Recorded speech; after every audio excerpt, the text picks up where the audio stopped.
આ શાસ્ત્ર એટલા માટે કે આને સાંભળીને આપણે સુધરીએ.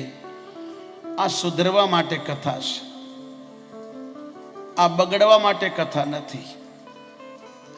કથા માનવને સુધારે. તમને ગંગાજીમાં ના આવે તમને નહીં સુધરો, ગમે એટલા પુણ્ય દાન કરો તમે નહીં સુધરો, પણ કથા ધ્યાનથી સાંભળશો અને જો આ શબ્દ લાગી જશે તો તમારું જીવન સફળ બની જશે.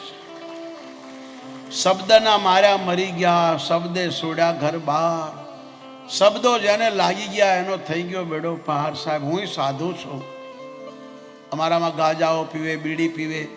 મારા મંદિરમાં તમે બીડી ન પી શકો. અમને તો કોઈ માવાવાળા પાવે તો ઉલટી થાય. ખબર નહીં તમે કેમ ખાતા છો. આ કોઈ બેન દીકરી માવો ખાય તમને ગમે? આ બેન દીકરીને પૂછજો કે તમારા ઘરવાળા, તમારા છોકરા, તમારા બાપ માવો ખાય ગમે? એ કરતાં તો બોકડો હારો, એટલો બધો ગંધાય નહીં જેટલો માવાવાળો ગંધાય. એ કરતાં બોકડો હારો ભાઈ. માટે છોડજો. આ કથા છોડવા માટે પરિસ્થિતિ છોડ્યું એટલે મુક્તિ મળી. સુખદેવ છોડ્યું એટલે ભગવાન બન્યા. વિદુરે છોડ્યું એટલે મહાત્મા બની ગયા. આ છોડવા માટે છે. જે તમારા જીવનને, તમારી જિંદગીને બરબાદ થાવ પછી પછતાવો પડે. બધાય પછતાય જ્યારે તકલીફ પડે.